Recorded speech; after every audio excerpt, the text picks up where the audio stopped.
Welcome to Armchair Expert, Experts on Expert. We have a very fun, exciting guest today, Dr. Sanjay Gupta.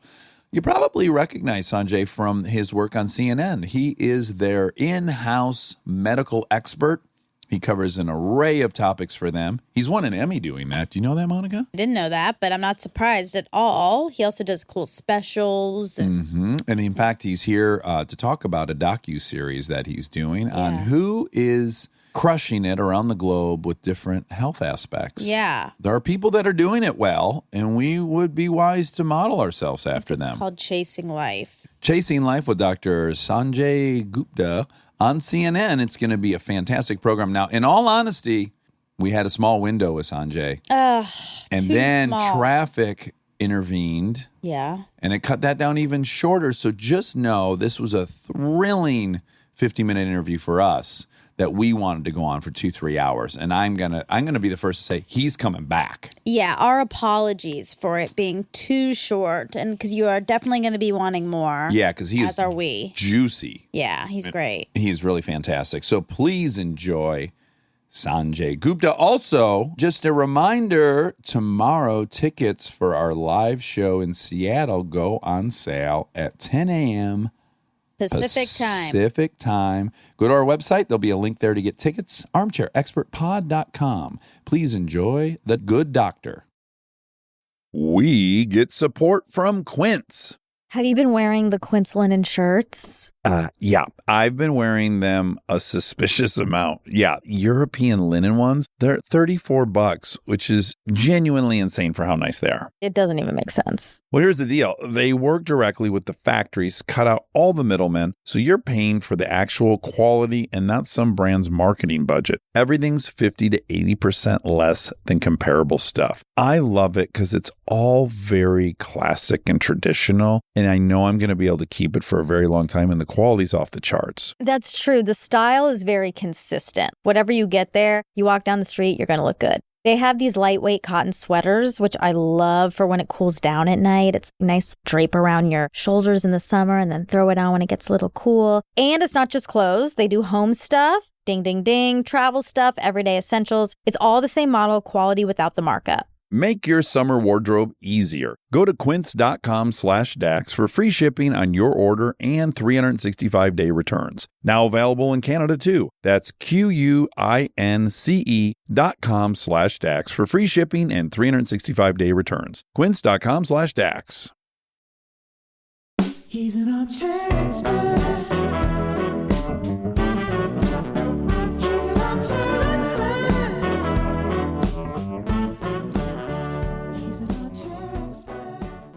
Sanjay, welcome to Armchair Expert. Hey, Experts on Experts. You fall into the experts category, which is very distinguished. Mm-hmm. I'm honored by that, yeah. Yeah, as you should be. Wow, I didn't think of it like that.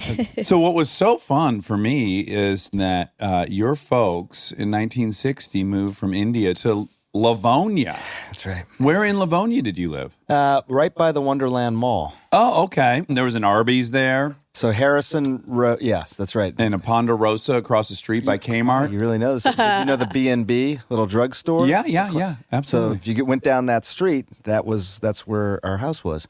Now it's interesting. They moved to just outside of Dearborn first. They worked at Ford, right? They're both engineers. Ford, yeah. Both of them. That's really unique and cool. Yeah, my mom was a mechanical, my dad electrical, and my mom was the first woman ever hired as an engineer. Really? At Ford Motor Company. Wow. Yeah. Isn't that great? That's awesome. Yeah, it's pretty cool. Yeah. And she was a partition child in India. So 1947, there's this gigantic partition. India is broken up into India and Pakistan. Uh-huh. She's 4 or 5 years old, flees from what is now Pakistan to India. Uh-huh. And 12 years lives as a refugee, lives in refugee camps. Gets into a cargo boat, right? Yeah, exactly. Takes a cargo ship to India.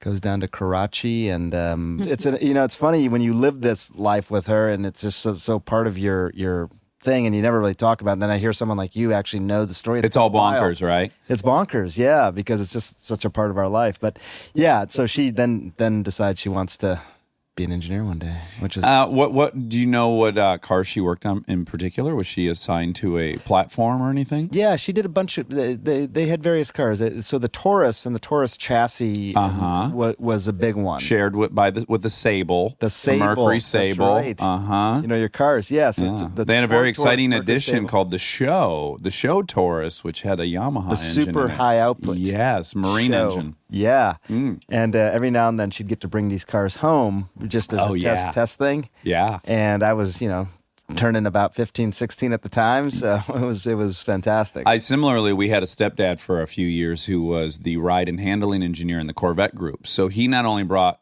home Corvettes before they came out, but they also owned all these competitive vehicles. So he would have Lotus Esprit, Ferrari, a Lamborghini Countach. That's cool. Yeah. Wasn't worth it in the end, but it was very cool. Right. But no, so Livonia now, my grandparents lived at off of Merriman between 5 and 6. Yep. And I spent all my summers there. And my grandma taught at Stevenson High, but you didn't go there. You went to Novi, huh? I went to Novi. We moved at some point in there, 8th grade, end of 8th grade. We moved a few times because it was Dearborn. We were in Livonia, and even with Livonia, we moved a couple times. And it's funny because I still go back, and I'm no family there anymore. My parents left, but I still go back and check out the old neighborhood. And it's wild to go back. It really is, right? Yeah. Well, first of all, there is such a specific atmospheric feeling in Michigan, especially if you're there like late spring, early summer. There's just a quality to the air for me that is so nostalgic. Yeah. And I find it intoxicating. So I too go back just to get that kind of high of that late spring, early summer feeling. I totally know what you mean. And it's funny because people talk about the Midwest and the values and it's just a good place and all that. Mm-hmm. And you can talk about all that, but you're right. There's something that's less easily defined. It's the smell, it's the feel of the place, and there's something visceral there for me. Yeah. Now, Novi High, not a ton of diversity. I can't imagine that you had a ton of. I think I was the only Indian kid. I think I may have been the only kid that had any color in my skin at all. Sure. When I was going to school there. Interesting. I have a brother who's 10 years younger than me. He also went to school there, and it had started to change at that point. Yeah. But yeah, I mean, and it's funny when you're the only person who's a person of color, you then are ascribed every ethnicity. Oh, absolutely. In the world, right? Yeah, you just fill in for all of them. He's like, is he Iranian? Sure. Is he Indian? Well, we have a huge Arab population in Detroit, so I'm sure people right. thought you were Chaldean sometimes. Exactly. Yeah. It was all that. And it was a good school. I had a good experience, but I think no matter what, when you're the only guy that's different, there's, I don't know what I would call it. I guess it's more xenophobia because it's not even, like racism would imply that they somehow even knew what my race was. Sure, and then felt superior to that given race. This was more like, he's an other. Yes. An other. Yes. And so I'm going to have a fear of others, and so there was a little bit of that. And then, everything. So it's your name, it's the type of food you eat, it's your religion, it's your parents' names, it's just weird. Well, Monica as well is first generation, I know, and a half. Yeah, we don't really know how to say it. Her mother did grow up in Savannah, but dad did move from India. Gotcha. Yeah. But she's Indian, your mom. Yeah. Yeah.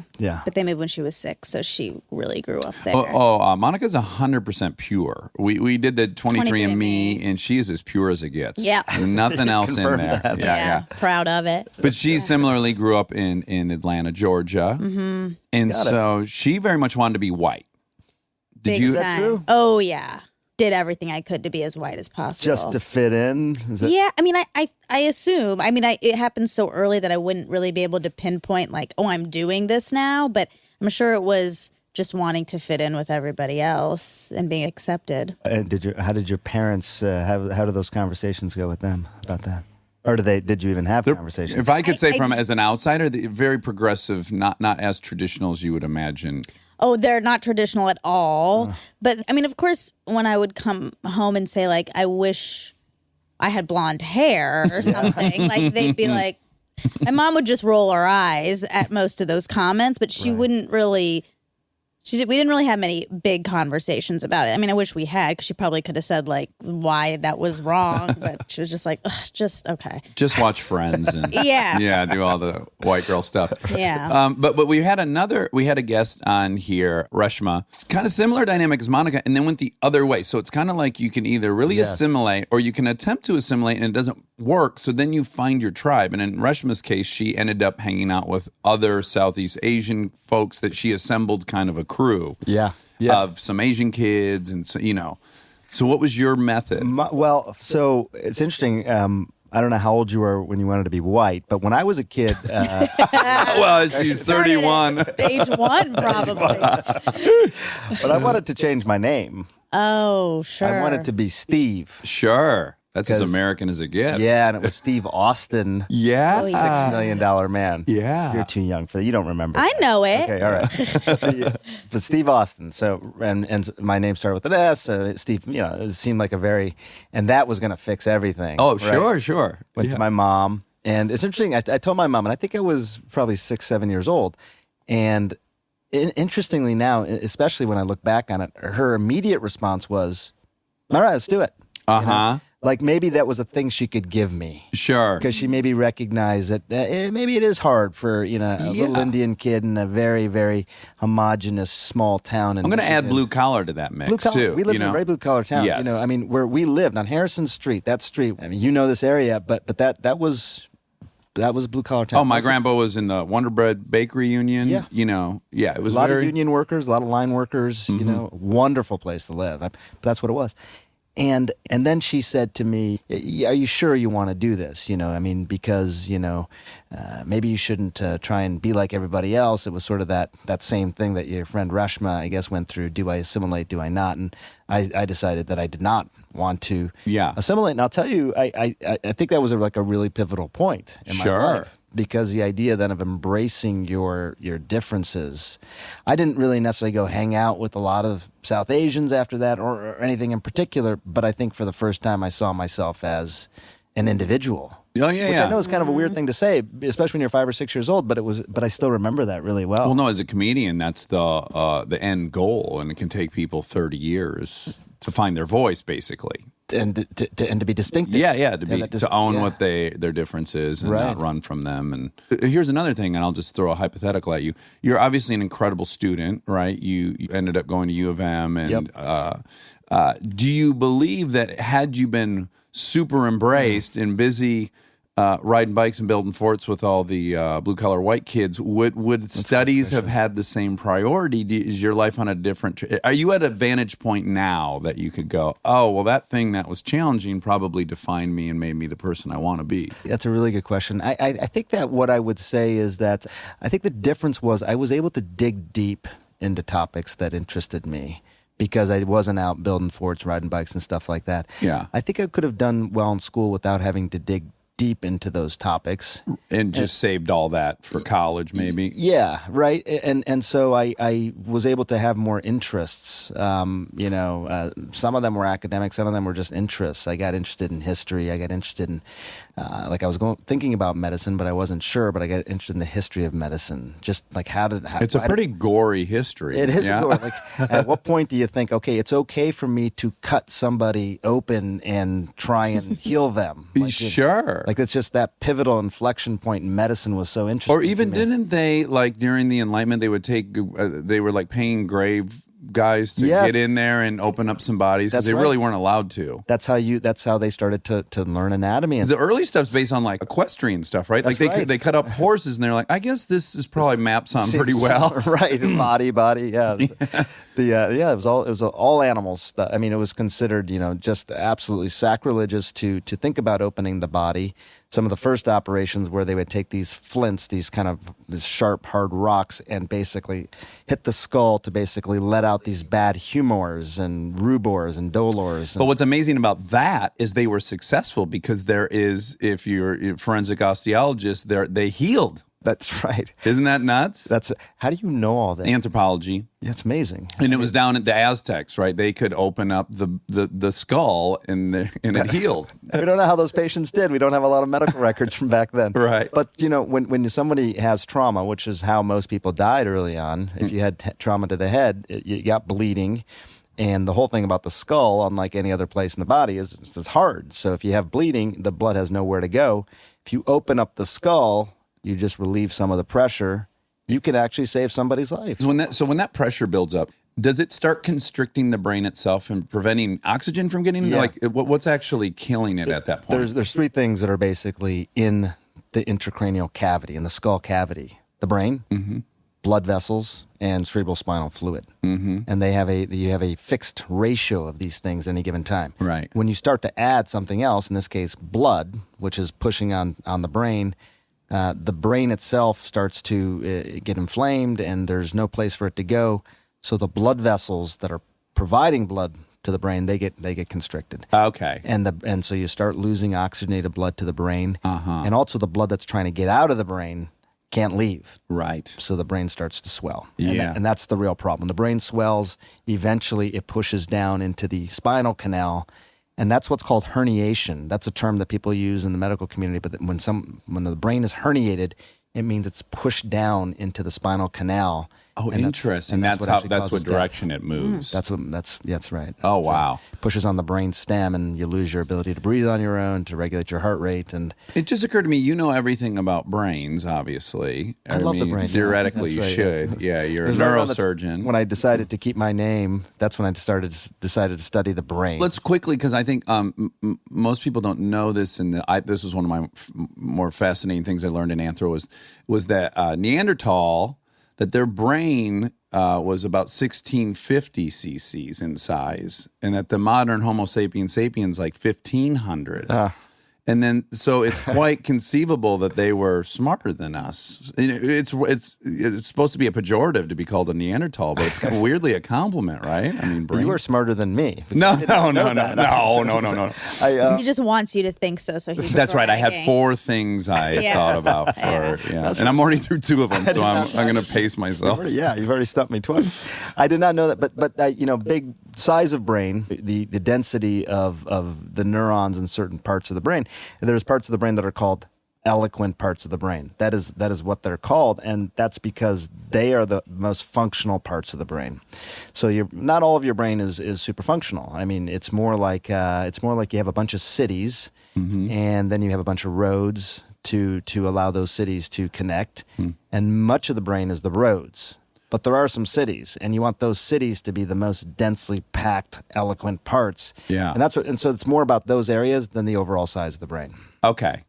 Now, also really fun too, right, is convolutions, right? Explain that. Because it's also about surface area, right? That's right. You could have a gigantic brain, but if it was smooth... You wouldn't have nearly the same surface area. So you have all this cortex. If you unravel it, it's much, much bigger than the brain itself. It's because you have the ridges and valleys. And this was interesting. Everyone always thought about Einstein, and they said, when his brain was actually examined, and it was, they don't know this for sure, but he seemed to have a lot more of these ridges and valleys, these convolutions within a particular area, the right parietal lobe, as it turns out. Oh, really? Which is really responsible for spatial relations, like how we actually can place ourselves in space and time. Oh, that kind of makes sense with relativity, right? Maybe that's where it came from for him. He just got some of these concepts much more easily than other people. I remember that concept being explained when looking at elephant brains, because they're highly convoluted, right? That's right. That's right. Say they have incredible memory. Yeah, and then there's if you go to the reptiles, you do get much smoother brains. They're much more animals of reflex, Right. And the reflexes are what drives most of their function, as opposed to actually conscious awareness. I mean, they have conscious awareness, but that's not as big a part of their brain. Yeah. And what kind of things promote and or diminish brain health? Is there any? Because I was taught in biology that's gray matter, right? Those aren't somatic cells. They don't go through mitosis. It can't really heal itself. Is that all true, or is there anything that can be promoted with your brain? I think the long held belief was that, neurons as well as cardiac cells, once those died, you weren't going to get them back. And I think over the last 20, 30 years, people have realized that that's probably not the case, thankfully. Oh, really? That you can have regrowth, and you can also have different areas of the brain take on different purposes, which is called plasticity. The idea that your brain can become plastic and malleable. We can point very specifically to a part of the brain, and I can tell you that this is your right hand function. It'd actually be on the left side of the brain. Left side of the brain controls the right side of the body.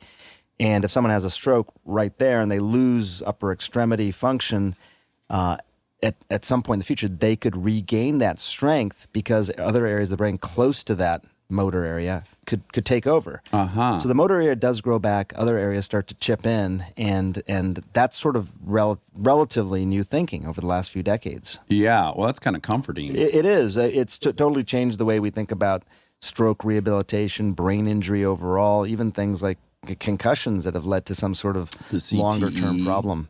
Yeah, CTE, exactly. Yeah. So CTE is a big deal. It is, right? Yeah. Yeah. 10 years ago, most people in the scientific community and even the neurological community didn't think it really existed. Really? So we have had a new neurological disorder in our lifetime that's been defined and now accepted, which is that doesn't happen very often. Right. But CTE, due to concussions, typically from significant blows to the head, is a new thing. Now, is it that the damaged brain itself in CTA is coming from each specific impact, or does it reach a critical mass where it now starts just destroying brain on its own?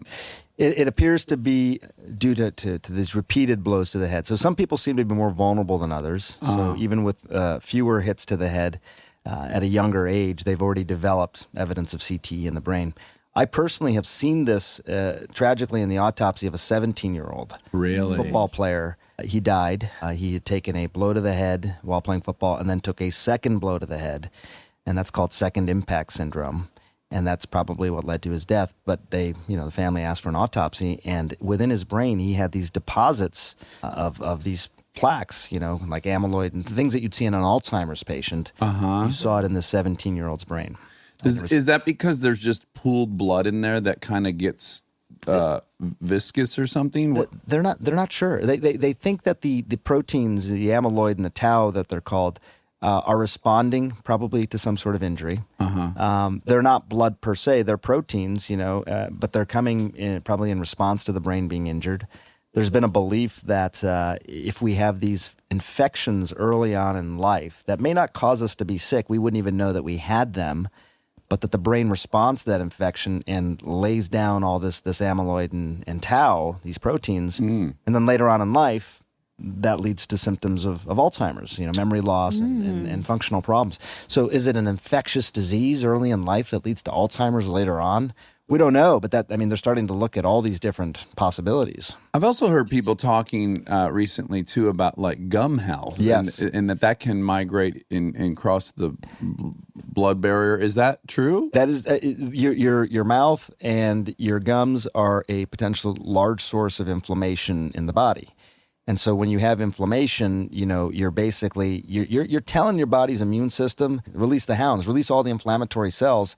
And when those inflammatory cells now are in the bloodstream, they can go anywhere. So they cross the blood-brain barrier. They can make plaques in the heart worse. So, people say gingivitis associated with heart disease. Oh, wow. Explain that to me. Well, the common denominator is inflammation. So, that's a huge thing. And it's such a simple problem to sort of, address. Yes. Inflammation in the mouth. This is discomforting as someone with an autoimmune disease and inflammation. You have autoimmune disease? I have psoriatic arthritis.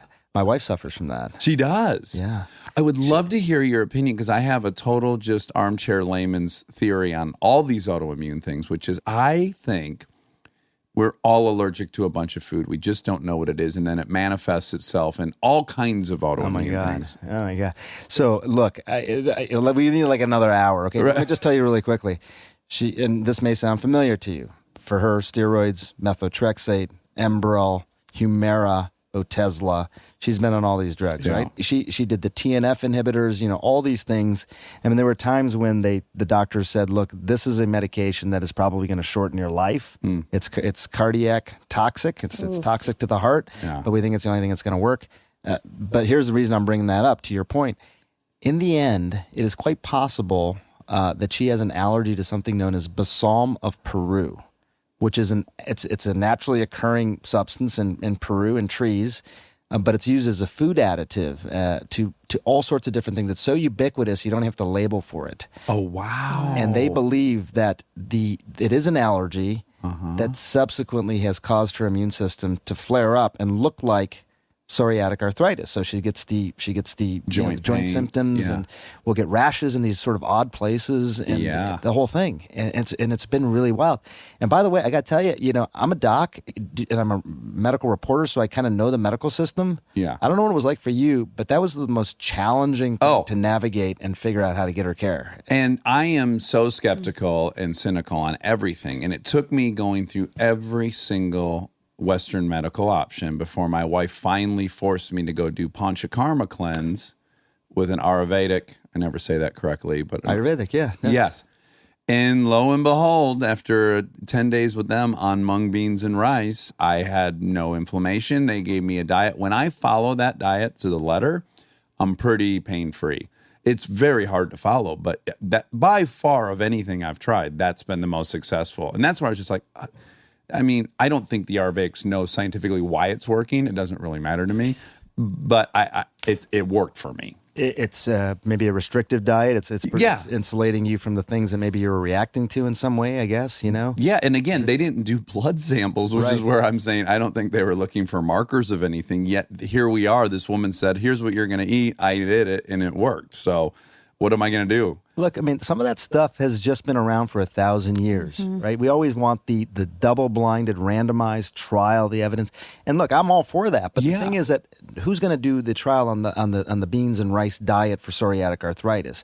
Are we going to take 10,000 people and say, you eat this, 10,000 people, you eat this, and then follow them for years? And that's never going to happen. Also, to your point, they've been recording. Now, whether or not they're getting into the theoretical end of what they're recording, they have been recording the health of people for 1,000 years, Right. the Ayurvedic. So Yes. it's kind of like Marconi coming up with the wireless transmitter. He didn't know scientifically on a physics level or chemical level what he was doing, but by his trial and error, he did figure it out. That's So right. I Yeah. kind of file it under that category. It's like, well, they might not know, but they know. I think so, and I think it's too easy to, frankly, and I'm not saying this, I grew up in an Indian household, so there was a lot of sort of Ayurvedic teachings, even though my parents are not doctors.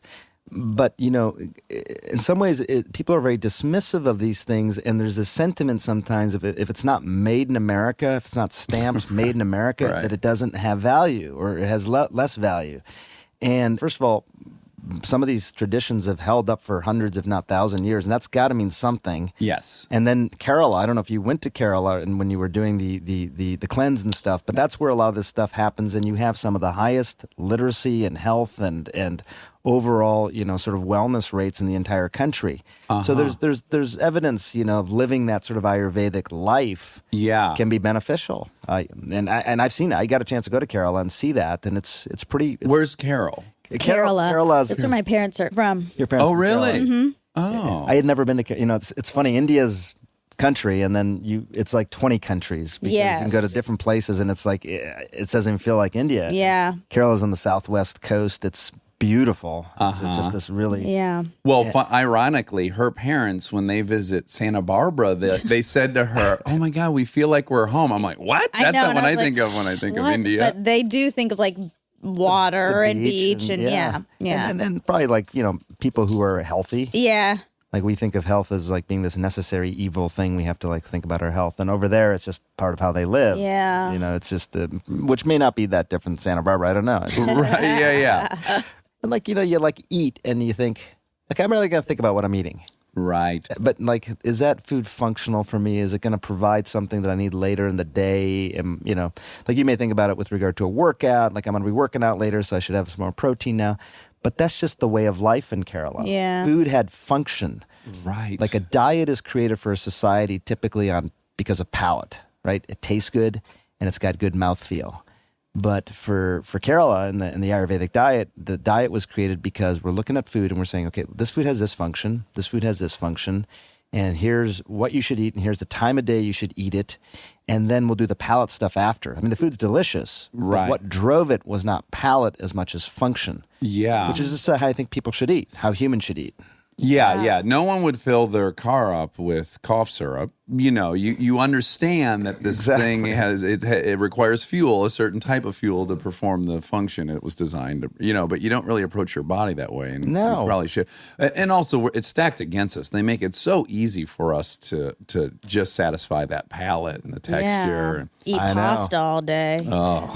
Stay tuned for more Armchair Expert, if you dare.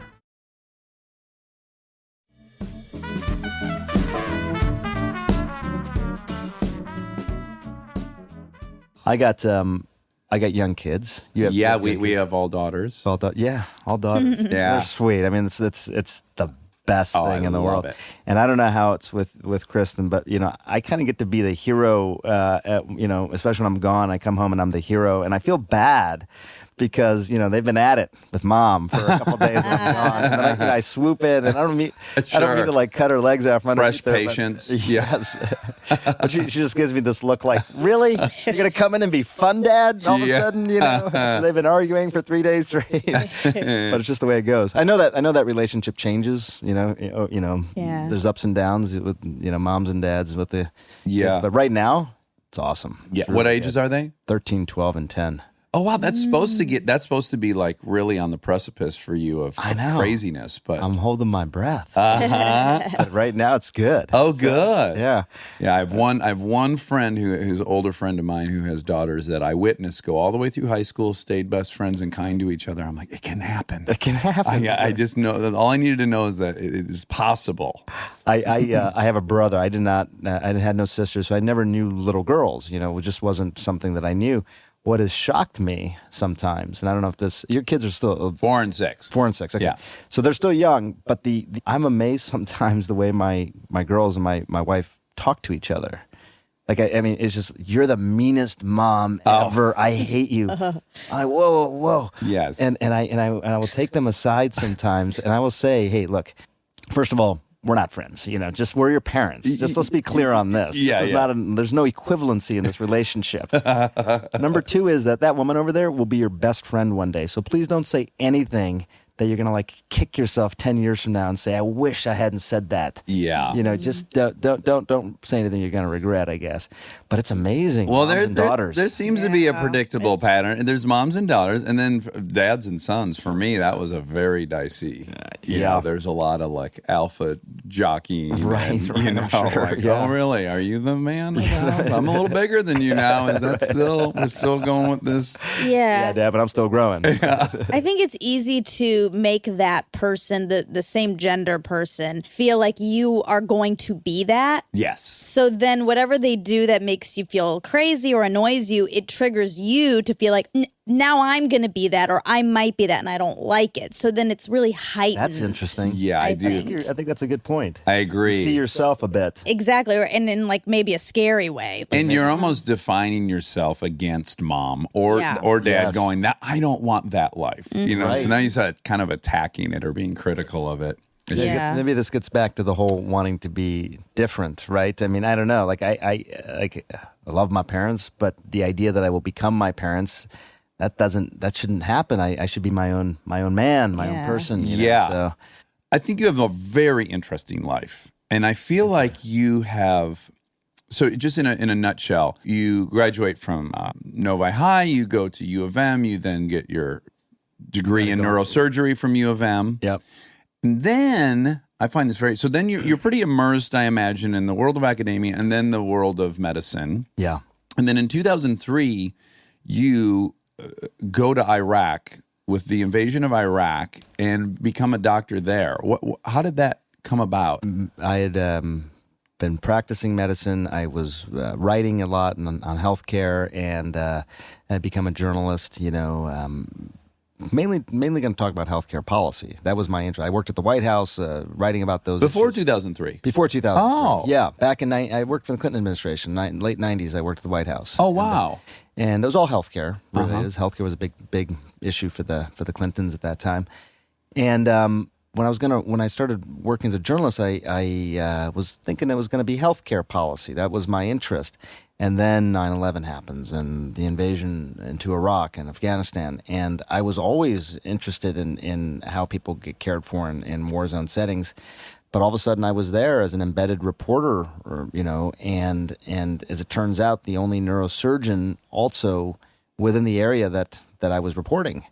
So people get injured, they got shot, and they would say to me, "Hey, man, we know you're here as a reporter, but would you take off your journalist cap and put on your surgeon's cap and help us out?" And Yeah. of course you do. That's what you do. And so that's how it happened. Now, I have been in an operating room in Afghanistan. Is that right? When soldiers were just brought back from being shot. Yeah. And it is not like a hospital at Cedars-Sinai. It's No. plywood walls. Well, The kind of calmness that existed with those guys, I was just real, like, because for me, of course, it was just chaos. Right. And dudes are screaming, and there's blood everywhere, and the X-rays are coming real quick, and we have metal here. But the just to see the chill mode of the surgeons, I was like, they're fucking gangsters. Like, look how calm, methodical. It was really cool. I mean, it wasn't cool to see people hurt. It was cool to see how proficient. They could take care of people in that setting. Yes. No, it was amazing. I mean, I like you have tremendous respect for those guys. I mean, I watched the Gulf War on TV, and I remember seeing the lights and the green screen, and I was like, I don't even know what I'm looking at. Is that a missile going up? Is that a bomb falling? I don't know what. But you knew people were getting hurt. Yeah. And you knew that there were people rushing in to help them. And the people that were helping in to rush them were total strangers, and they were risking their lives. And I thought, God, it's the most human story. I mean, I operate every week at a hospital in Atlanta. I'm not risking my life to take care of somebody. Right. Those guys are doing that. And so when I covered the conflict in 2003 and saw that, and it was real, that I thought I will spend my entire career covering those stories. Yeah. Because, I have tremendous respect for what the nurses and doctors do in those situations. Was there something liberating about it getting, and this is not to say that the care there in that situation isn't on par, but it is a different environment altogether. To me, it looked way more like survival, down to the basics, just the hardcore getting in there. There's not all these administrators. There wasn't all. You're not filling out computer work. You know what I'm saying? There was something more primitive about the healing. You just got to do your job. Yeah, and I wondered if that was at all neat or appealing about it. It was very,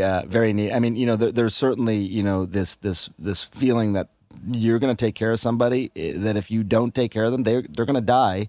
If you do take care of them, they could be just fine. So it's that real sort of tension. It's more game day plays, right? Yeah. It's like, it's not planned out. You didn't have 6 consultations. It's like, it's now you do the right thing right now or not. That's right. They need you right now. You don't have to fill out paperwork and talk to the administrator, get approvals, try this medication for a while, try this medication for a while. It's just do your thing. It was very gratifying. And the other thing was, I think it reminded people a little bit how much you could do with how little. I mean, we have so many resources, and it's wonderful. Cedars-Sinai, UCLA, all these hospitals, it's great. Yeah. But it does make you realize that we probably use a lot more than we really need. You can get things done with a lot less, and frankly, in most parts of the world, that's what they do. And again, this gets back to American made or not, Yeah, and is that why, I imagine there's many facets to it, but is that why our health care costs per person are so outrageous? Is it the endless layers on top of the procedure itself? I think if you had to boil it down to one thing, because people say, well, we have too many specialists, we do too many of these operations, whatever. It's cost, it's price. We charge a lot more money for these same exact things. Your hospitalization, the doctor's fees, pharmaceutical costs. I mean, they're ridiculous. You've seen the headlines. People jacking up costs on these drugs suddenly thousands of %. Yeah. And these aren't drugs that are brand new drugs that have gone through all this innovation. Some of these have been existing drugs that have been around for years. And some pharma company suddenly says, I know a lot of people are dependent on that drug to make their lives better. Yeah. But I'm still going to go ahead and raise the cost by 1,000%. Yeah. And that shouldn't be allowed. It's the price of these things more than anything. And is the price artificially high, or is Yeah. the price?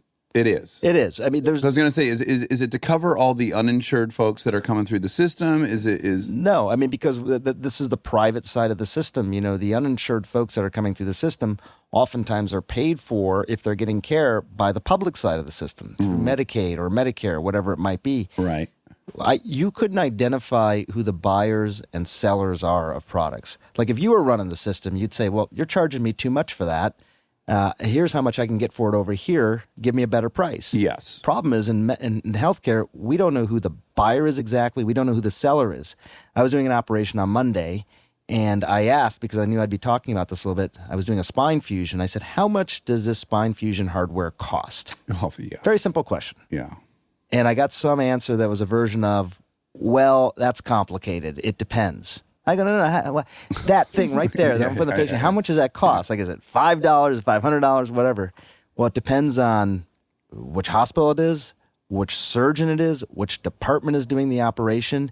It is so opaque. And then who's the buyer there? Is the patient the buyer? Am I the buyer? Is the hospital the buyer? Yeah, I should be able to go online and order my device myself. Yes. And roll up with it in a sealed bag and go, hey, I bought the thing. Ultimately, I think the consumers or the patients in this case will probably be people who drive that change in ways that, like you just described. If you're suddenly the one who's, like I actually seeing a bill here, you may go out and negotiate that price, and you're going to be able to do that better than a hospital system could, better than a doctor could. Yeah. Because we're not, Medicare can't even negotiate drug prices. They just pay whatever the pharmaceutical company tells them to pay. Yeah, that aspect. Or even like the way, the numerous times they've been taken to the cleaners in Florida with the pain mills and all this stuff, the way, and again, in theory, the policy is great because my understanding of why they do that is that they've made a decision we're never going to be standing in the way of someone getting the medicine they need. Right. Which, so in theory, has kind of an altruistic policy underpinning that's just very easily exploited. Right.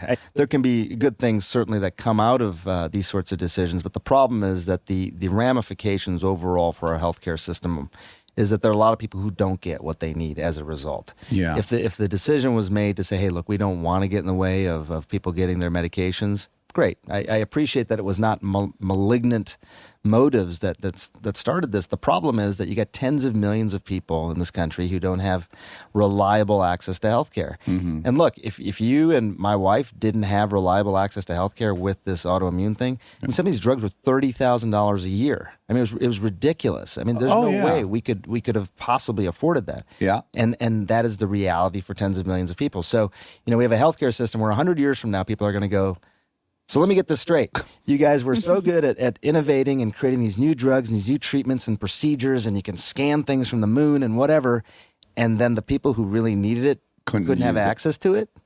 Yeah. And somebody thought that made sense, that was a good idea? These same geniuses, that could create that stuff. Right. They're so good at innovating, but the idea of actually making it valuable to people, having relevance in their lives. Well, I want to ask now a very, very provocative question. And I've now firsthand witnessed, I've done this twice with my dad and then my stepdad. Is part of this issue that we have a hard time accepting that people are going to die?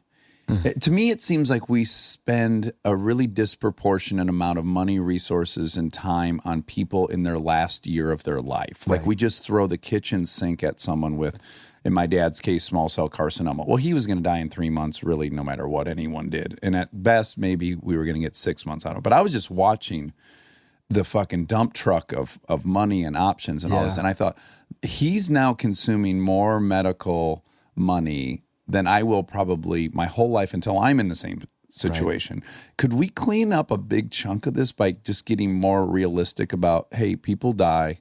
Can you even absolutely vocalize on that? Yeah, no, I mean, it's we spend most of our healthcare dollars in the last couple of years of life. That's very true. That's I think what is interesting is that it's such an emotional decision, right? I mean, this example I'm giving, I don't mean it to minimize in any way, but I love animals. I have a dog, and my dog, 14 years old, got lung cancer, and we did everything. Heavy smoker.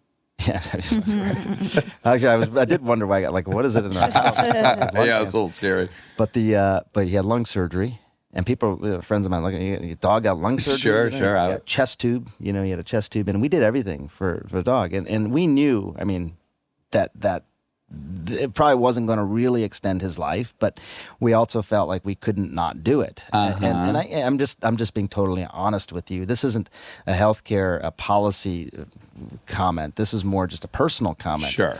And maybe, I haven't gone through this with my parents, but, part of me, I do wonder, you want to try everything. Hope is a very powerful sentiment, when it comes to this. And you always feel like there might be something right around the corner that could help them. But do the adults have to say, guys, we're spending 45% of our resources on people that live one more year? Well, this is untenable. Let me tell you something that I think was really interesting. You may know this, but when the Affordable Care Act got passed in 2009, one of the things that was originally in there was a completely paid for visit with people over the age of 65 and end-of-life counselors to sit down and say, okay, here, let's go through things. If you have this diagnosis, if you find yourself in this situation, it was like a living will plus a lot more. Yeah. And it was an opportunity for these patients, while they're still healthy and in their right minds, to really lay out with their families and their doctors how they would want to be treated if they really got sick. Yeah. And there were studies that found, and they did this in other countries, that it dramatically lowered healthcare costs, that people were much less likely to seek aggressive care, and when they were told what the likelihood of their outcome was going to be. Yeah. You know what those things ended up getting called? They got called death panels. Oh, yeah. That was the death panel, right? When you heard, you're going to pull the plug on grandma, that's what Obamacare is going to do. It's going to pull the plug on grandma because of these visits that were going to be covered to allow people to talk about Start processing that situation before they're in the middle of it. Yeah. And coming up with a game plan. That side is the masters at titling things. I got to give it up. I'm for death panels. No one's going to say that, right? Right. Or even the estate tax, changing the term to the death tax. And all of a sudden you see poor people going, yeah, don't take away that billionaire's money. And you're it's like, all the messaging. Yeah, it's really brilliant. Stay tuned for more Armchair Expert, if you dare.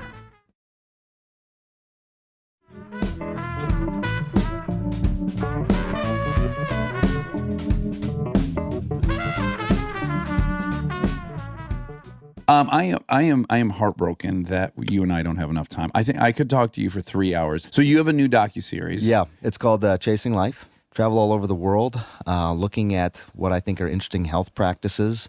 It's based on this idea that we spend trillions of dollars on healthcare in this country, and our life expectancy has gone down 3 years in a row. We're 23rd in the world. We're expected to continue to drop, and yet there are places around the world that live happier, healthier, longer lives than we do, and I kind of want to know what they're doing and what we can learn from them. Yeah. So I traveled the world finding those things and immersing myself in them. And that's always a very frustrating thing for me, is that we can visually see people that are doing something better than we're doing, and then no willingness to adopt that. Yeah. Even I look at in Scandinavia, right? Your health records are not public, yet they're not closed, right? So they can do these epidemiological studies in 5 seconds. Like, we're over here debating whether or not this certain vaccine gives results in autism, and they figured out in 20 seconds, let's just look. We can look. Oh, no, it doesn't. You guys have been arguing about that for years. It's pretty amazing, how they approach healthcare overall, the types of data like that they can give the people. But just, you go to these places that people live a lot better than we do. Yeah. And it's true. Even Kerala in India, it's amazing when you look at what is possible and what we could reasonably adopt into our own lives here. Yeah. It's not that hard, some of it. We love the home run, we love the touchdown, we love the big play. Sure. But sometimes you ignore the little plays that can have that huge, huge impact on your life. Is there one thing you would say that everyone should be doing daily that would help within these long-term effects? I'll give you two, because there's like a million of them, right? But okay. One is, I think when you think about your diet, this isn't necessarily about being vegan or not being vegan, but eliminating processed foods and added sugar. Mm-hmm. People say this all the time, but when you look at countries where they have far less heart disease, far less diabetes, far less dementia. Yeah, the diet is such a big part of it. The other thing I'll tell you, and this is going to sound a little squishier around the edges, but There's a lot of other countries like ours, right? They eat the same foods. They've had the same economic challenges. They've had the same labor force and immigration issues, and yet they continue to increase in life expectancy, and we continue to go down. And I think it's places that have really invested in the social fabric of a place where people found their tribes, like you said earlier. You know, you have your people, and I think in the States, you know, it's become this sort of rugged individualism that has become the mantra. And loneliness and social isolation is a really toxic thing. And we haven't really known how to define that. Yeah. But you see places where people live similar lives to us, but they have the social cohesion, and it really seems to buffer them from the problems. Well, we're a suffering. social primate. Right. We We're were social designed to creatures. live a very specific way. Yeah. And we've made it easy to not live that way. Right. Yeah. Right. When does this air? This starts April 13th. April 13th, and it's called Chasing Life. Chasing Life, and it's on CNN? CNN. Yeah, Yep. because you are deep in bed over there, and we are happy about that. Yeah. It's really fun to hear your opinion, and you're very trustworthy. And Thank you. Appreciate it's that. the You gotta Lavon- come back. You We got to need come you back. for Yeah. I think we could do longer. 2 I feel like we're hours. just settling in. Yeah. But that's the Livonia in you. It's really shining. It's shining strong. So, Sanjay, thank you so much for coming in. Well, and pleasure. please Thank you. watch the docuseries. I'm sure it'll be fantastic. Thanks. Thank you. And now my favorite part of the show, the fact check with my soulmate, Monica Padman.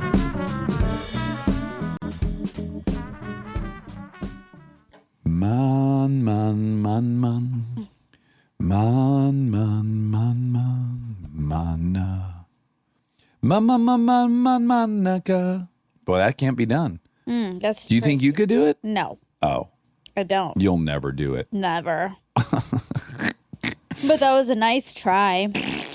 Why'd you do that? I don't know. I'm nervous. You're making me so nervous. What? About what? I'm waiting for you to flip. Why are you farting? You're very on the mercurial. mic? You're very mercurial. I'm waiting for you to lash out at me. Don't say that. Look at that. Even made you mercurial. Yes, because okay. Ugh. You push people and test people and trick people and also trap people. Entrapment. That's mainly what you do. Okay. And then you act like you're right. But then now you're here to point out when I'm not right, which is quite frequently. Yeah. Oh, before we get into this yummy fact check, I need to apologize to our Mormon listeners. Yeah, we made a mistake. I was cavalier with my details, and I made a mistake. Yeah. It was pointed out to me by a lot of people that Mormons do not believe Jesus was born in the USA. Now, a Mormon did tell me they believe everything the Bible says, and that when Jesus died, when he ascended into heaven, they believe he then appeared to Native Americans and prophesied in North America. Right. So I just want to say I was wrong, Yeah. but I didn't pull it completely out of nowhere. I got confused. It was the visit after the resurrection. You knew there was some North American Some visit by component, Jesus, but you yeah. didn't But know. but again, You were wrong. I definitely was wrong. Also, I hope that I do not wish to offend anyone of any religion. I think I try to be balanced in my critique of all religions. I'm very open about the fact that I don't believe any of those texts, any of the religious texts. But I certainly didn't mean to single out Mormons, and I apologize. Great. And I apologize for not fact checking it. Oh, okay. Yeah. Great. That's really my job, and I didn't do it. So, sorry. What did we do this weekend? We watched. We're we're watching watching the the OA. Yes. We're watching the OA. Yeah. And With then, our friends. And then, of course, this weekend, Game of Thrones starts. Yeah. So life really takes a turn this Sunday. Yeah.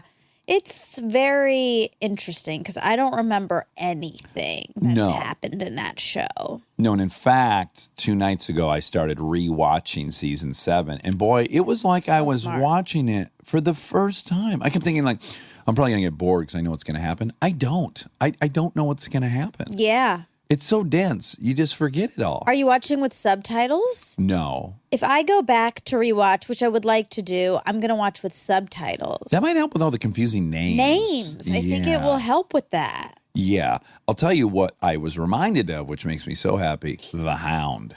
Oh, the Hound. So I got yeah. obsessed again with the Hound. I was reminded that the Hound's my favorite character. Right. And then I was by myself in bed. I Googled what he looks like in real life. Oh. He's a handsome guy. He is? Yeah.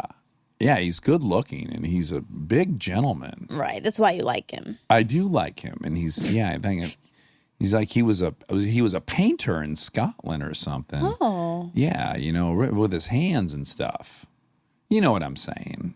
Like he did sexual stuff? No. Like he can build things and stuff. I like that. I like when guys can like build things and handle their business. Sure. Yeah. I could care less about that. That's not true. I could care 25%. You think it's hot when a guy's like building some shit? Yeah. But I don't. Yeah, you're right. I do. Okay. I do. It won't be emasculating to people who aren't building. Is that your fear? Well, yeah, because I don't want it to be like that's the hot thing. It's like a guy who can like build a shed. But let's just say this. So I see what you're saying, but let's just say you find cyclists hot. You would no problem say I find cyclists hot without fearing that everyone who doesn't cycle now feels less than. Yeah, so it should be the same with building. Yeah, Yeah. that's true. Do you like cyclists? Not particularly, no. They're generally in your way here in LA, right? Yes, in fact, I'm pretty annoyed by them often. And mostly just because you're nervous you're going to hit them, right? Yeah, and they're going slower than my car, and I don't want to pass them because I'm nervous, but I'd like to get to my destination. And what sucks is in LA, they're going slower than your car at times, and they're going faster than your car at times. So have you ever found yourself in the position where you're like, God, I want to pass them right now because I have a little window, but then I'm going to get up to this light, and then they're going to pass me, and I have to do it all over again. Yep. And sometimes they're riding right in the middle of the street. Yep, they sure are, some of them. And that's illegal, right? I don't know the rules on it. But when I ride my bicycle on the street, I am hugging the curb. I'm not trying to get in anyone's way. You know, what is illegal is you can't ride on the sidewalk. And I don't understand that law. Well, I'm real confused. And I've got a real issue about this. I can't stop talking about it. It's these fucking scooters you can rent all over the city. You are so old man I'm about so this. preoccupied. They're littering up the whole city. You can't look at a corner in LA that doesn't have like 4 or 5 fucking discarded scooters. I just don't know, but because it's transportation, it's cool that they're just littering every corner. I think you got a bunch of bozos out there renting these things that have A, never even been on a scooter. B, they don't know if they're supposed to be on the sidewalk or the road. I see them everywhere. Sometimes they're in the middle of the road. Sometimes they're on the sidewalks. People are jumping out of the way. I mean, it is pandemonium, these scooters. Yeah, I do think maybe they should require some sort of license or something. Something, because it's total chaos with these guys. They're jumping curbs. They're half the people I see, I can tell they are not comfortable on them. They're like out of control.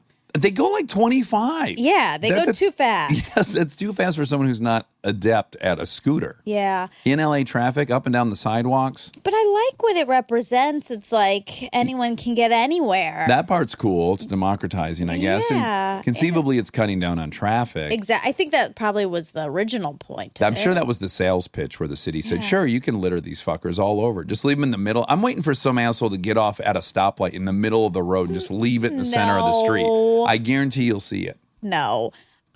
It's so funny that you care about that. Isn't it? Like, why do you care about that? There's also other things littered all over the street that you don't care about. Like what? Homeless people. Oh, boy.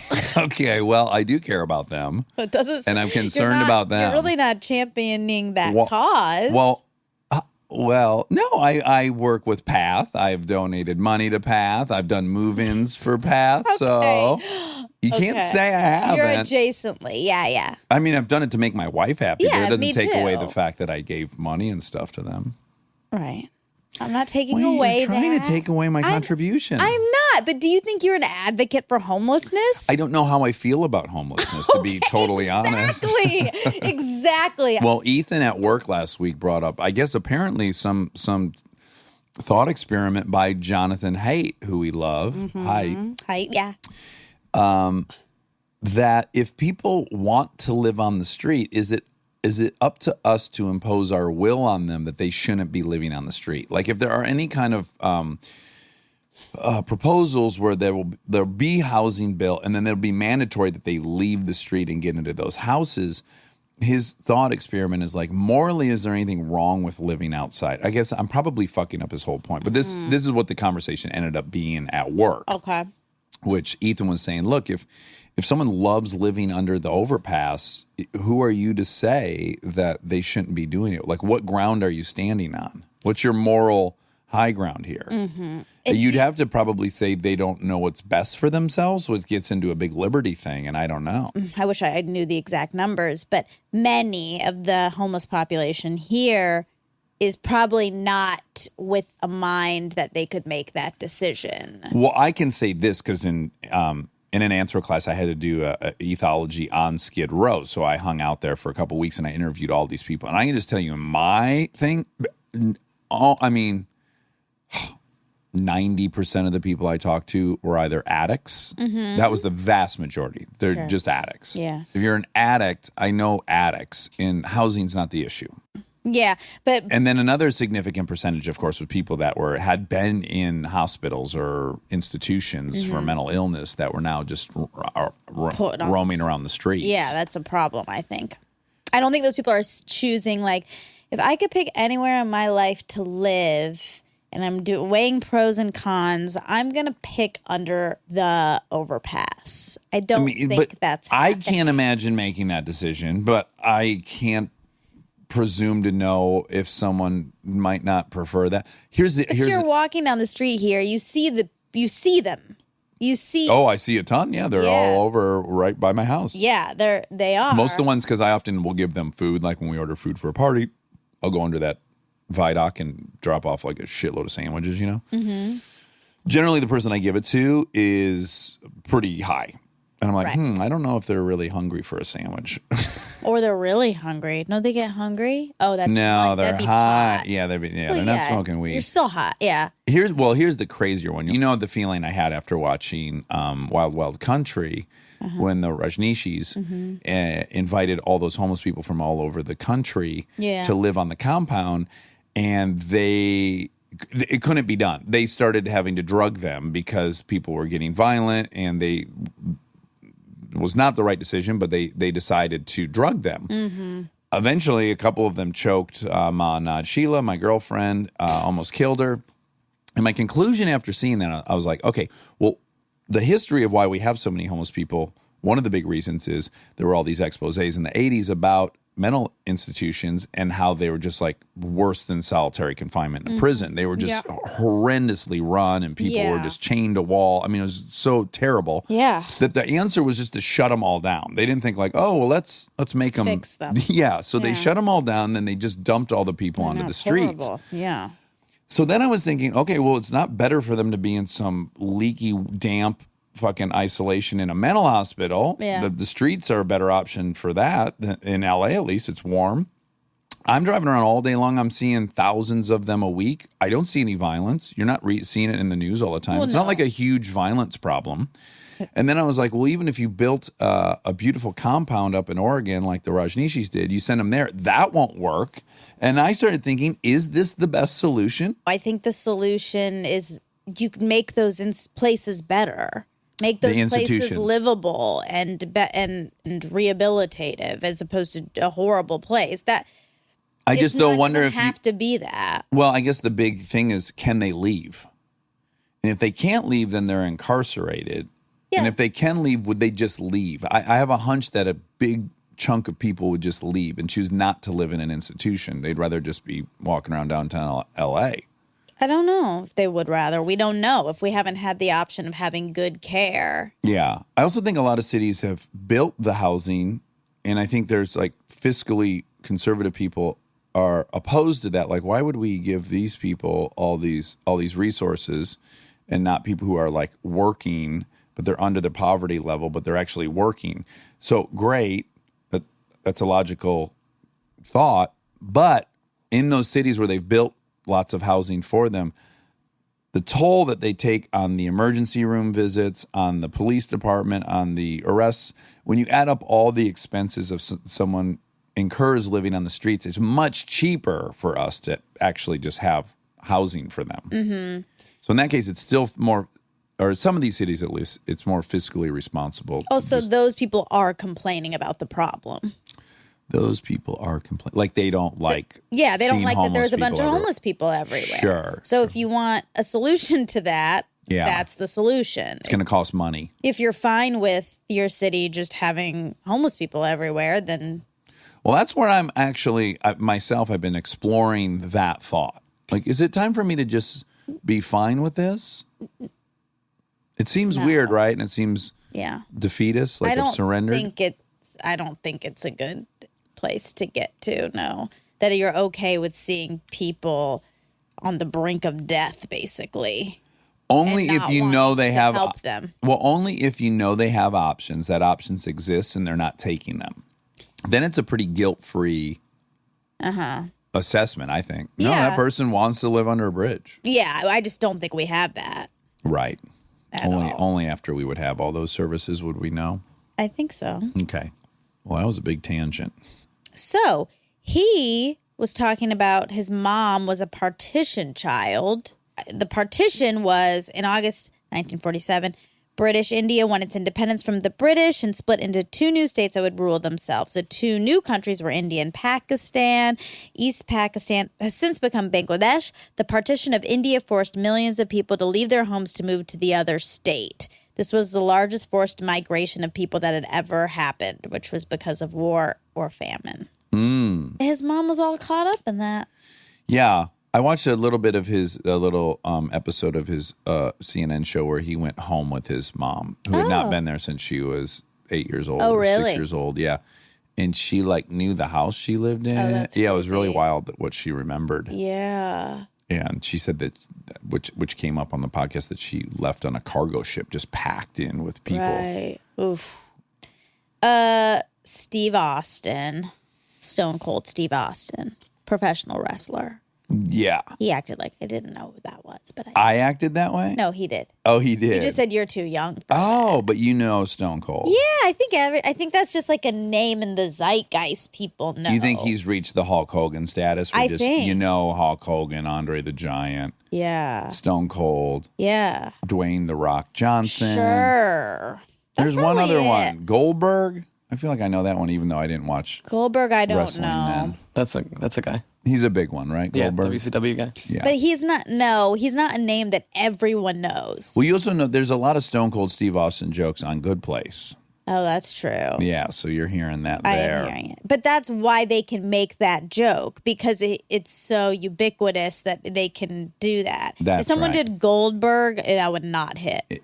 And you know Stone Cold Steve Austin's thing is he'd come into the ring and he'd have two beers and he'd fucking pop them open and slam 24 ounces of beer right in front of everyone. Yeah. And then get to wrestling. That's a cool move. Yeah. Yeah. I wish, I just don't. You don't like that wrestling. part? Oh, you don't like wrestling. I just don't. That John Oliver piece was really funny, though, where he's like, it's just good, okay? It's just good entertainment. He kept showing clips of all the things that were happening. Yeah. Yeah. He was critical of Ed McMahon. That's not his name. Vince McMahon. Ed McMahon was the guy Johnny who brings Carson's the checks. side. Well, that too, yeah. Yeah. Publishers Clearinghouse. I think that's what he's most known for. If you're your age. But he was the sidekick on The Tonight Show for 15, 20 Well, years. his legacy is that he brings checks to checks to people's houses. He was on an episode of Lifestyles of the Rich and Famous when I was younger. Oh. And he had built his daughter a complete replica of their mansion, but miniature size in the backyard. Like a dollhouse? That she could walk around in and stuff. What? Yeah, it was probably like 1,000 square foot miniature version of their big house. And it was on Lifestyles of the Rich and Famous. Makes no sense. Why would you build a small house of... It's not like she doesn't live there. She lives in the big house. It should be a different house. Maybe he wanted to give her the experience and pride of owning the house and being almost to the ceiling in the house. Maybe being a giant. I do wonder when the people, because certainly that they don't live in that house now. Someone bought a house and there was a miniature version of the house in the backyard. Do you keep that? I'd be creeped out. I probably would keep it though, Me because too. someone put a lot of effort in that. That's right. Maybe turned into some kind of an animal. But I'd be scared shelter. that a girl ghost would be living in there. Okay, in a little white dress. Yeah, scary. Yeah. Was that like Cribs before Cribs? Yes. Okay. Robin Leach was the host Okay. of Lifestyles of the Rich and Famous, and I loved that bet, show. yeah. Oh my God, did I love it. Yeah. Seeing all those lifestyles of I those know. rich and famous. There's something so titillating about that. I know. It's just, you're just dreaming like, oh my gosh, if I had a mansion, a miniature version of the mansion in the backyard for my child. Yeah. Okay, so you said something about the Aztecs, and I couldn't find anything. About brain surgery? Yeah, but you said like the hitting on the heads, and then it was cured. Well, it's I not didn't that it was. understand. Yeah, so they've found all these skeletons that Yeah. date back 15,000 years. Uh-huh. And they have found skulls that have clear incisions in them, which would be one thing. That could be an axe wound or whatever. Mm-hmm. But then they see that the bone healed itself. So the person survived that brain procedure, that skull procedure. Got That it. the bone grew back over where the incision was, which proves that they were doing it and the patients were living. I see. They were successful at these brain procedures. Got it. Yeah, I couldn't find anything about the Aztecs and medicine. I found a little bit, but it wasn't what you were talking about. I could be wrong. It was an Ammer. We would have said Amerindian. I don't know if we still do. Oh, Native But- American. But South America, Machu Picchu, the Moche, all these groups. I Right. think it's more the Machu Picchu folks, whoever inhabited that. Okay. Neanderthal. I say Neanderthal. Yes, you do. Neanderthal. Brains. I can't do it. I won't It's do fine. it. I don't want you to. I know. I'm that way about a lot of words. I just won't do it. Yeah, don't do it. Okay. Neanderthal brains, Mm-hmm. you said were 1650 cc's in size, and that the modern Homo sapien brain is 1500. Yeah. From what I could find, Neanderthals are known for their large cranial capacity, which at 1600, the average cranial capacity of Homo sapiens is roughly 1300 cubic centimeters. Ooh. Yeah. So an even bigger. Gap. Yeah. That's changed because when I learned it, it was 15, but that's fine. Yeah. Yeah. But it's a big gap. Yeah. It is a big Now gap. the question is the brain, are the right parts bigger? Right. That's what he was sort of saying, is it doesn't, size isn't really what matters. I have a very provocative theory that's not good. The majority of Neanderthals lived in Gaul and Germany, Eastern France and Germany. Okay. And it is now known that they didn't go extinct. They interbred with Homo sapiens. So they were absorbed into Homo sapiens. Germans, they're great at engineering. They really are smart. You look at Einstein and a lot of our chemists and engineers. They got something going on over there.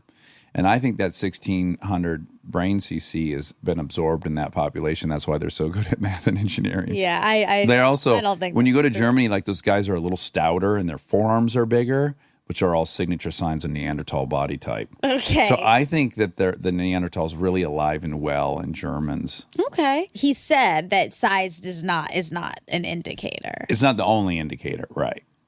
Right. I mean, also But if their brain was the exact same design as ours, but just bigger, they would be smarter.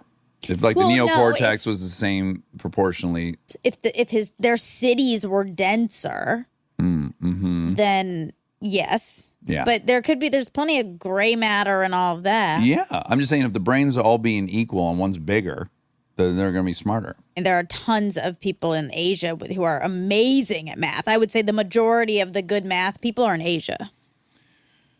They're good at practicing math. They're not great at inventing new theorems and driving the discipline forward. That's not the same thing then as being your creative portions are not necessarily the same thing as your math portions.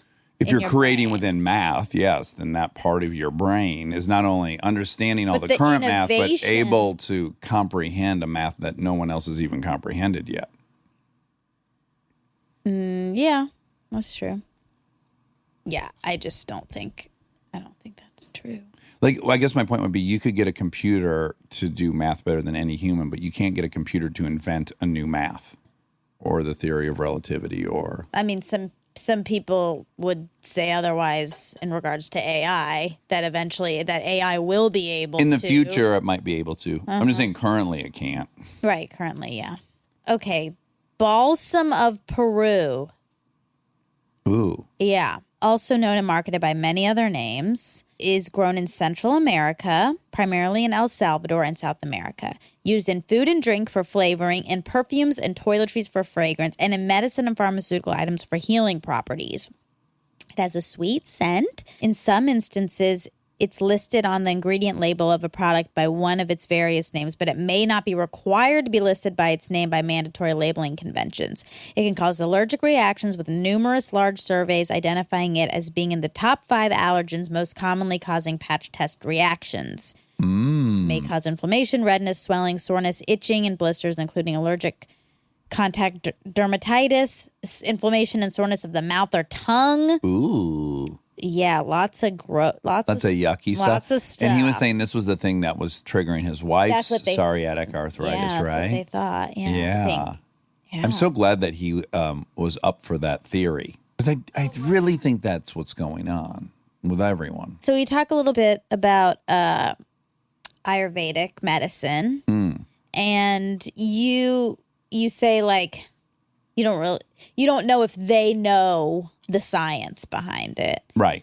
But I feel like they do. Like, I think in the same way that the way that we're measuring things out based on chemical pills, basically, I think they're doing that with herbs. Like, they know, oh, this causes, when I see this. Yeah. I think they're essentially doing the same thing. I agree with you. The result is the exact same, but their explanation of why this ingredient may trigger inflammation might actually be a metaphysical reason or a spiritual reason, as opposed to the chemistry. They'll never say, oh, well, this binds to this receptor and this hemoglobin then does this. Yeah. It doesn't matter because the result's the same, but they might give it more of a metaphysical reasoning for why it's doing that thing. So that's kind of my point, is that they might think, like, there's all these, it's a Brett Weinstein thing, that you can have a truth that is founded in an error, but by doing it, you can have a result that's positive. Remember he was talking about that? Yeah. But I guess that's what I want to maybe not say. We don't know that what they're basing it on is an error. It could be in total. We don't. It's just not done in a laboratory. They're not breaking down chemicals and explaining to you why it's happening on a biochemical way. They're not, but they are in some ways, like, more turmeric is anti-inflammatory. Like, it is like these herbs and these things do this to your body. Yes. So in that way, to me, it's like the same, and theirs is just over so long of observation to figure out those things. Yeah, their approach is all trial and error. Yeah. That's why I paralleled it with Marconi, which is like he did create long wave wireless radio. Yeah. But he didn't understand what was going on with the physics. Like, when he was designing towers, he could have, had he understood the physics, he could have started by designing a tower correctly, but instead he had to do 10 towers to stumble upon the right. Right. Yeah. My dad said that once when he was younger, late teens or early 20s or something, he had some weird, like, face thing on his face. Like a fungus? Like, maybe, yeah. Okay. And then he went to the real doctor, and then nothing, like a dermatologist, and nothing was happening. And then a friend recommended that he go to this Ayurvedic doctor. Mm-hmm. So he went, and the guy who like the owner of this place wasn't there, but his son was there.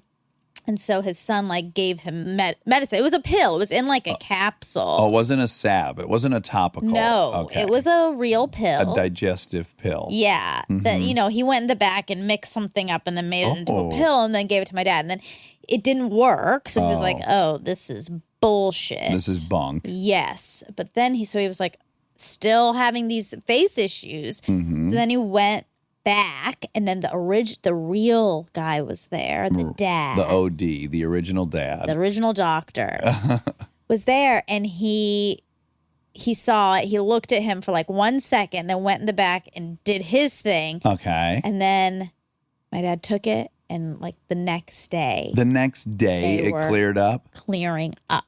So, but he took this pill, and by gosh, it just disappeared. Now, did he ever have to go back for more of those pills, or does he keep a little on? Forever. Gone for one-time treatment forever? Well, he might have had to take it for like a week or something, but he never had that issue I want to ever go again. see that person about my arthritis. I know. I thought that when he told me that story, I was like, I would like for all my friends who have these chronic ailments to see this. He's probably not alive. Although maybe he is alive. He's probably going to live to 200. I hope if he can just go back and whip the shit up. I know. Yeah. Yeah. Anywho, so I believe in it. Hey, I was the first to say it worked for me, you know? Yeah. I think and now, it's did I sound derogatory towards them just by saying I don't know if they understand exactly what's going on? No, I just don't know if that's true, and I want to be clear about that. Like, I think they do know, because I think in the same way that he looked at my dad and was like, oh, I know what this is, and I know the things that will add together. Like, it's still chemistry, I think. Sure. It's just using different ingredients. I think. Yeah. I don't know enough about it either. Right. But I do believe in it. Do you like acupuncture? No. But I know a lot of people that get a lot out of it. I tried it a couple different times, and I didn't find it to really do anything for me. Yeah. I've gotten in. I liked it. But You did? Yeah. And did you feel like burning or anything fun at the sites? Oh, no. Oh, that's what I would want to feel like. If you put a needle in my back and I felt intense heat coming from the needle, I'd be like, ooh, something's actually happening. Oh, no, I didn't feel that at all. Okay. I have a really funny story about one of the times I did it. Okay. So my friend's wife is a doctor, an ER doctor, but she also does acupuncture and believes in it. Oh. And I was having back problems, right? And at the time they had 3 little kids. And she said, okay, we'll go into the living room and lay on the couch and pull your pants down. And I was already like, okay, well, all right. She's a doctor. So I'm laying on the couch and I have like my shirt pulled up. And then I have my pants like halfway down. My butt cheeks are showing. Right. And in the middle of it, one of the daughters came in and my buddy's wife was like, oh, this is great. She's interested in this. I'd like to show her how all this works. So the little girl is like kind of helping mom out. Mom's putting needles in me. And then the little girl starts gently just touching my butt cheek saying, it's okay. It's okay. And my buddy walked in and basically his whole family is just at my butt cheeks. And his daughter is How old petting is she? 4. She's about like Delta's age. Oh, my God. Saying, it's okay. And my friend walks in, he goes, oh, Marone, look at what is happening in here. And then just turned around and walked out. And I was like, I don't want to be in this position either. Whoa, that's really funny. Oh, wow. Yeah. Okay, how much money is spent on end-of-life care?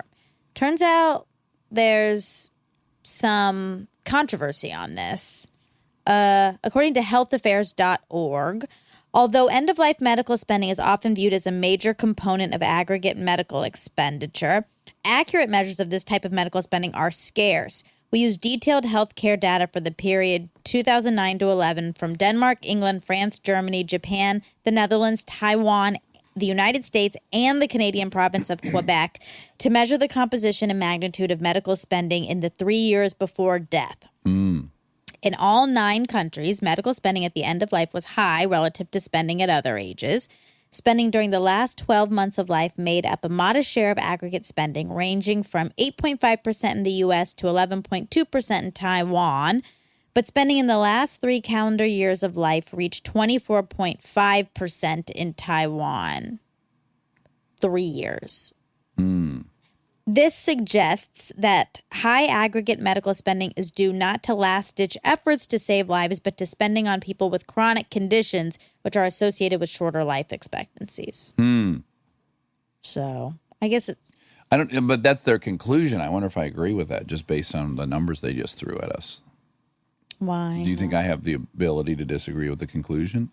I don't know. I've witnessed it twice where it's like, there's no way. My dad gobbled up like of his lifetime expenditure on medical stuff. Yeah. I feel like the last 6 months of his life was half of his whole life expenditure.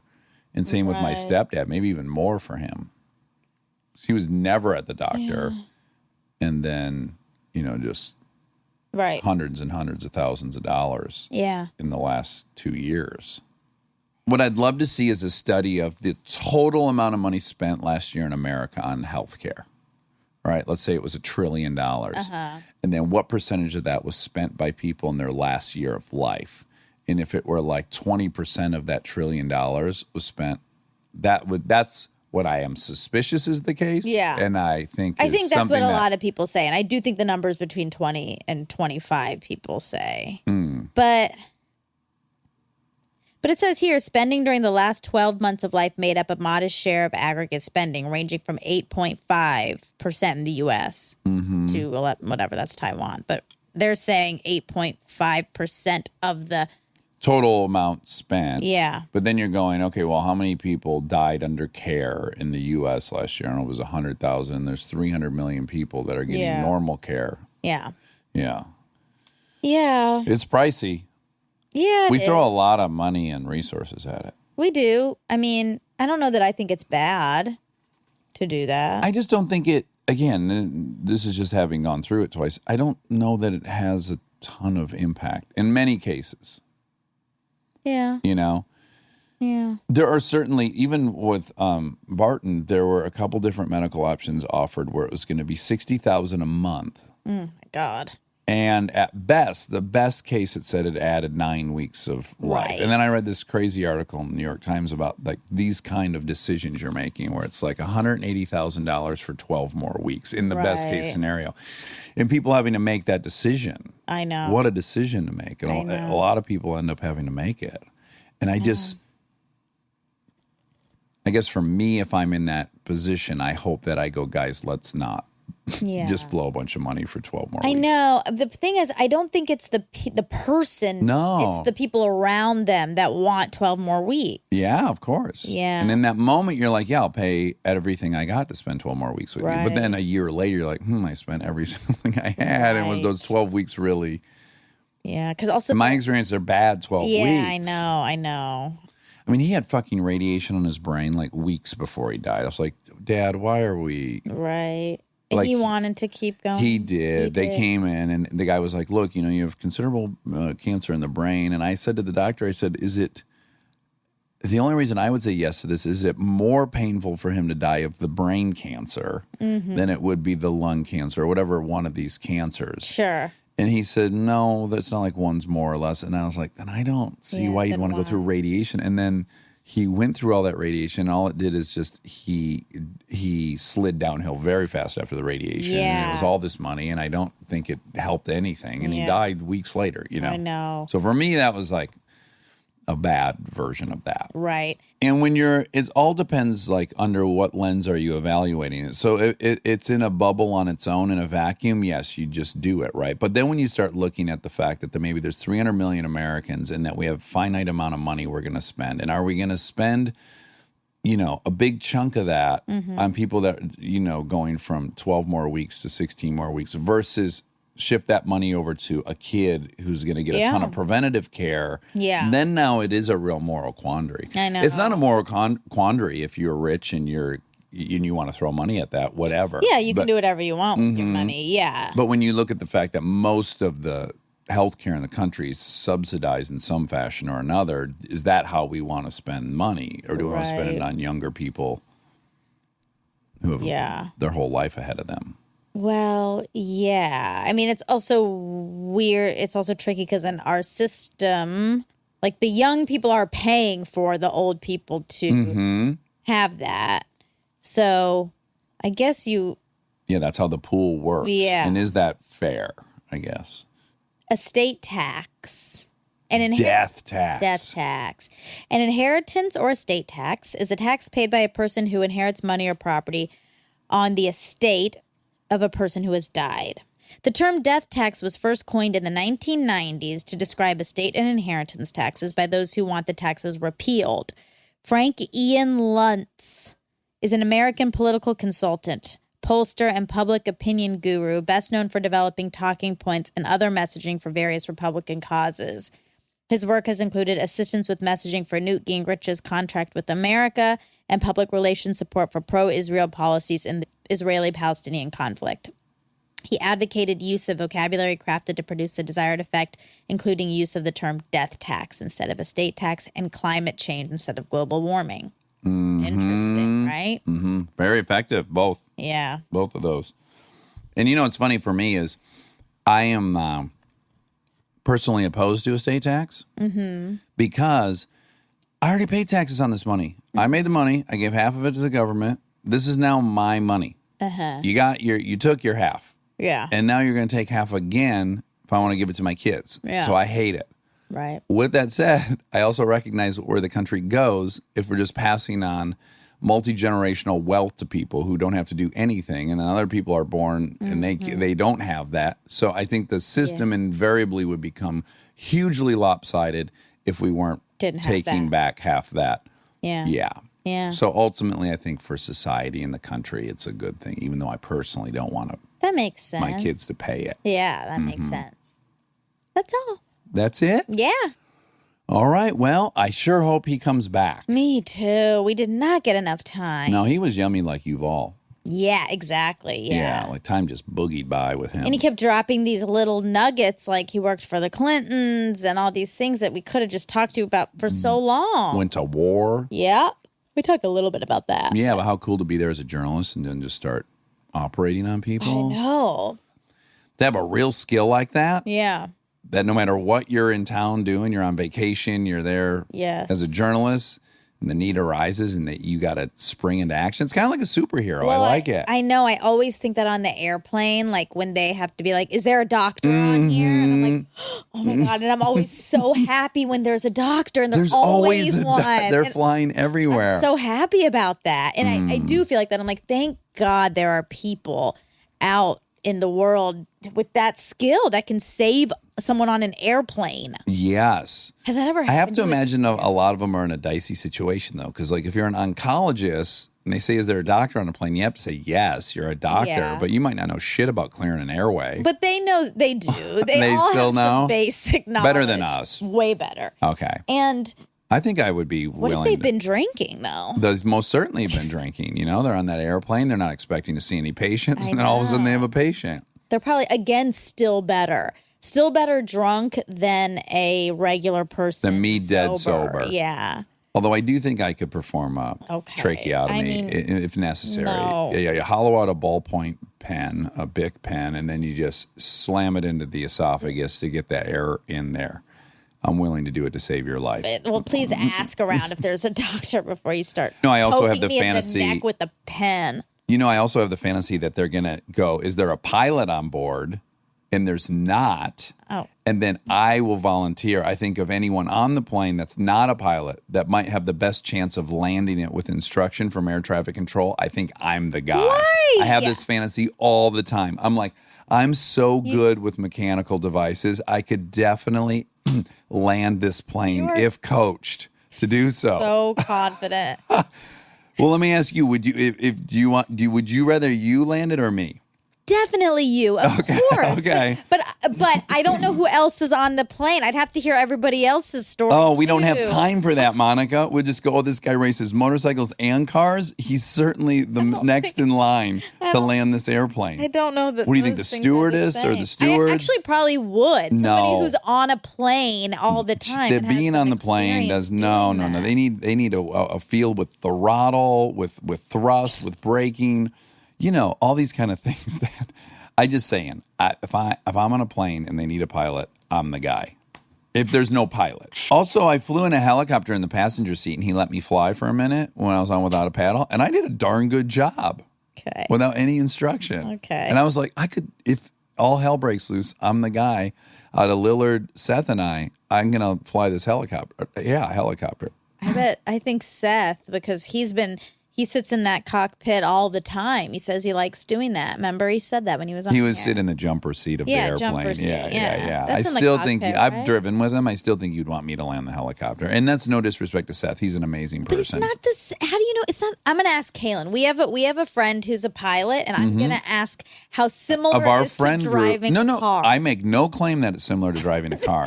I'm just saying I've raced. I don't get nervous. Okay. I've been in the shit. Off-road racing is there's a river where there wasn't one when you pre-ran. Yeah. I'm used to like shit's going sideways and I'm staying calm. Okay, That's the calm. ingredient you need to land the plane with no training. Okay. My heart rate would be a steely 87 beats a minute while I brought down this 747. But there might be a skill that better parallels than driving a car that I would prefer over the calmness. That like an actual Calmness skill. is number one. Well, I'm calm. It's under pressure. Are you? You think if you were under landing fire. a 747 and you're listening to air traffic control and they're like, there's a knob on your right, turn that 80 degrees, pull this back, you would be, your heart rate would be good. Yeah. Then I nominate you. You don't think I'm calm under fire? I've not seen you under fire. I know that you're afraid of people in the street and stuff. You told me you have a lot of fear, so my hunch. I also did tricks. High flying acts. Yeah, and that was a lot of pressure. Yeah, that's true. And I stayed calm. You were also on beta blockers. No, though. I wasn't. I'm I've never done teasing. that. I'm teasing. All right. All right. I love you. I love you. You're on the fence today. No, I love you. Okay. Good night.